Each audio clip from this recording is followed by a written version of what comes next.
Om Swastiastu. Selamat pagi anak-anak.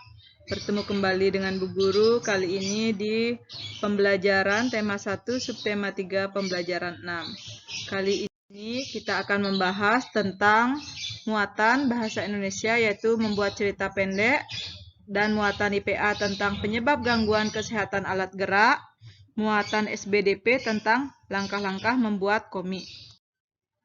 Nah, di sini kita mulai dari muatan IPA, yaitu penyebab gangguan kesehatan alat gerak.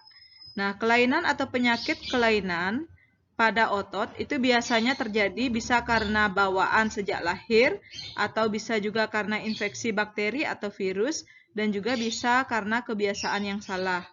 Di sini Bu Guru sudah berikan contoh-contoh kebiasaan yang salah yang sering dilakukan tanpa kita sadari ya. Yang pertama itu adalah membaca buku sambil tiduran.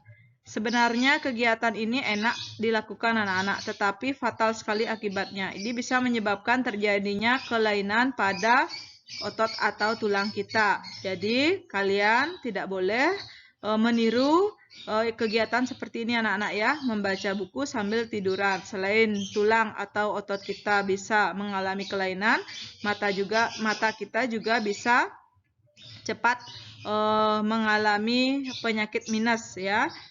Apalagi kalau megang handphone anak-anak sambil tiduran, itu jangan dilakukan ya. Nah, kemudian kebiasaan yang salah yang kedua yaitu mengangkat beban yang terlalu berat. Jadi kalian harus memperhatikan posisi tulang punggung kalian ya. Jangan sampai kalian membebani tulang punggung kalian dengan beban yang berat. Itu menyebabkan tulang punggung kita akan menjadi sakit dan otot kita juga menjadi sakit. Nah, yang kebiasaan yang ketiga ini adalah tidur dengan posisi yang tidak benar anak-anak. Jadi anak ini tidurnya di sofa sehingga posisi tulang belakangnya tidak lurus ya. Ini yang menyebabkan terjadinya kelainan pada otot dan tulang. Kebiasaan yang keempat yaitu menulis dengan posisi tubuh yang miring ke samping atau ke depan atau juga ke belakang bisa anak-anak ya. Jadi kelainan tulang belakang yang mengakibatkan penyakit kifosis, lordosis atau skoliosis. Jadi biasakan saat kalian belajar ya menulis itu posisi tulang belakangnya tegak, jangan seperti anak yang terlihat pada gambar. Kemudian yang selanjutnya, yang kelima, yaitu berjalan dengan tubuh bungkuk. Kalian lihat di sini seorang anak yang berjalan dengan tubuh yang bungkuk, ya, itu juga menyebabkan terjadinya kelainan pada tulang atau ototnya. Nah, bagaimana cara mencegah kelainan organ gerak? Caranya yaitu yang pertama, untuk menghindari kelainan kaki berbentuk huruf X, yang merupakan penyakit bawaan sejak lahir, itu dianjurkan ibu hamil untuk memperbanyak mengkonsumsi sayuran dan minuman yang banyak mengandung kalsium, ya, terutama susu biasanya. Kemudian yang kedua, agar terhindar dari artritis anak-anak, bisa dengan cara menjaga metabolisme asam urat dalam tubuh dengan membatasi makanan yang bisa memicu meningkatnya asam urat, biasanya dari kacang-kacangan ini anak-anak ya. Yang ketiga adalah agar terhindar dari kelainan penyakit lordosis, kifosis, dan skoliosis. Sebaiknya kalian melakukan olahraga secara teratur, menghindari kebiasaan sikap tubuh yang salah, misalnya dengan menerapkan posisi duduk yang benar, menyangga tulang belakang dalam keadaan lurus saat tidur.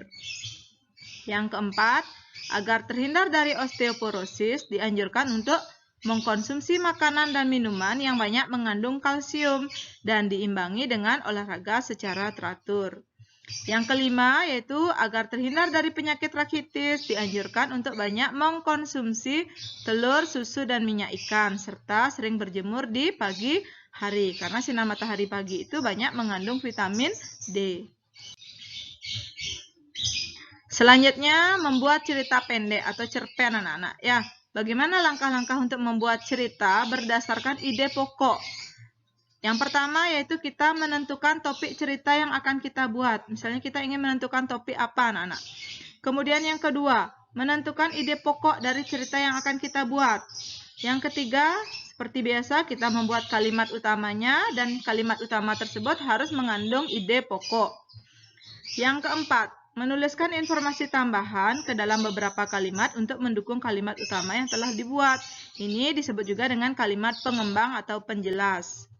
Selanjutnya yang kelima yaitu merangkai kalimat-kalimat tersebut sehingga menjadi sebuah cerita pendek yang urut. Jadi digabungkan antara kalimat utama dengan kalimat pengembang. Yang terakhir, perhatikan ejaan dan pemilihan kata saat membuat atau merangkai kalimat menjadi sebuah cerita pendek. Diperhatikan bagaimana cara penulisan paragraf atau cerita pendek yang benar anak-anak ya. Nah, kita selanjutnya menuju ke komik. Komik itu merupakan cerita bergambar yang dibuat dengan paduan kata-kata untuk menghibur pembaca. Nah, bagaimana langkah-langkah untuk membuat komik? Yang pertama, menentukan tema dan judul komik. Yang kedua, membuat sketsa. Sketsa ini bisa juga disebut dengan sketching, anak-anak. Jadi, membuat sketsa itu istilahnya sketching. Kemudian, memberikan tinta atau inking, memberikan warna atau coloring, dan membuat teks atau lettering yang terdapat di dalam balon kata ditulis di balon kata. Nah, balon kata itu kan kalian sudah tahu ya, biasanya berisi tentang narasi, berisi tentang perasaan tokoh, berisi tentang percakapan antar tokoh. Nah, di sini kalian perhatikan komik ya, proses atau langkah-langkah dalam membuat komik. Yang pertama ini kan ada yang pembuatan sketsa anak-anak ya. Jadi sketsa di awal kita buat dengan menggunakan pensil ya. Jadi kalau misalnya salah kan gampang untuk dihapus. Pembuatan sketsa ini disebut dengan sketching. Kemudian yang kedua yaitu pemberian tinta atau inking. Jadi pemberian tinta atau inking ini tujuan adalah untuk menebalkan sketsa ya. Dan setelah ditebalkan sketsanya, baru kita berikan warna atau coloring ya pada sketsa tersebut. Nah, tahap terakhir yaitu pemberian teks percakapan atau lettering. Jadi kita berikan dia teks-teks balon-balon kata itu dengan teks percakapan ataupun perasaan tokoh ataupun narasi daripada komik tersebut. Demikian anak-anak penjelasan singkat Bu Guru di pembelajaran kali ini. Tema 1, subtema 3, pembelajaran 6. Mudah-mudahan bisa kalian pahami dan mengerti. Jika ada yang kurang jelas, bisa tanyakan kepada Bu Guru melalui WA. Ingat informasi penting yang ada dalam video tadi bisa dicatat ya anak-anak biar lebih paham. Akhir kata Bu Guru tutup dengan Paramo Santi. Om Santi Santi Santi Om.